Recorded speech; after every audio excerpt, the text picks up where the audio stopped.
आज का पहला पाठ सामुएल का दूसरा ग्रंथ अध्याय 7 पद संख्या 1 से 5, 8 से 12, 14, 16।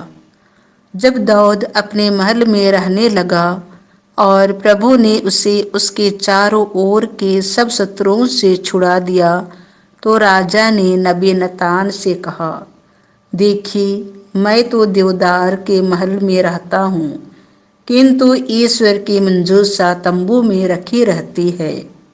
नतान ने राजा को यह उत्तर दिया, आप जो करना चाहते हैं कीजिए, प्रभु आपका साथ देगा।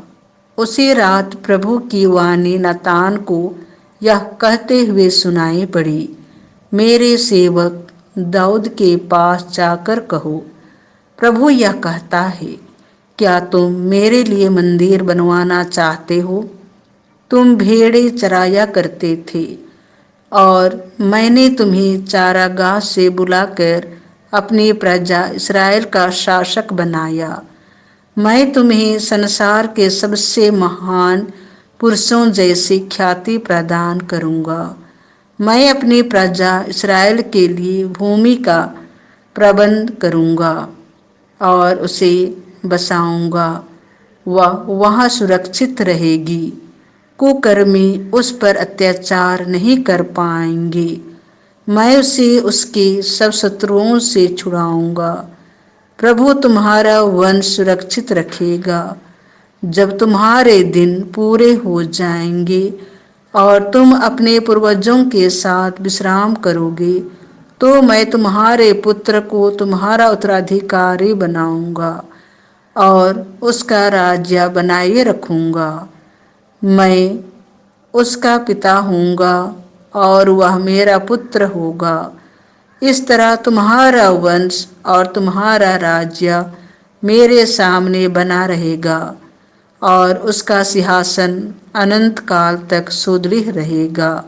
यह प्रभु की वाणी है।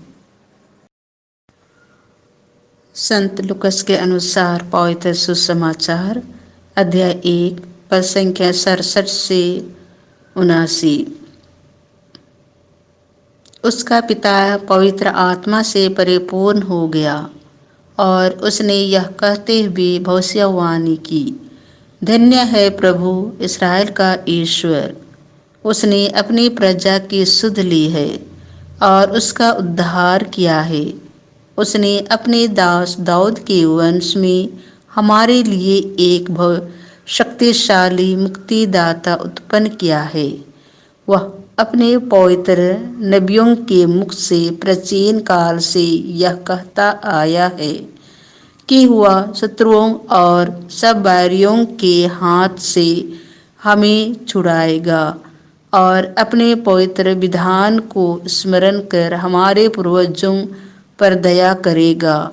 उसने शपथ खाकर हमारे पिता इब्राहिम से कहा था कि वह हमको शत्रुओं के हाथ से मुक्त करेगा, जिससे हम निर्भयता, पवित्रता और धार्मिकता से जीवन भर उसके सम्मुख उसकी सेवा कर सके।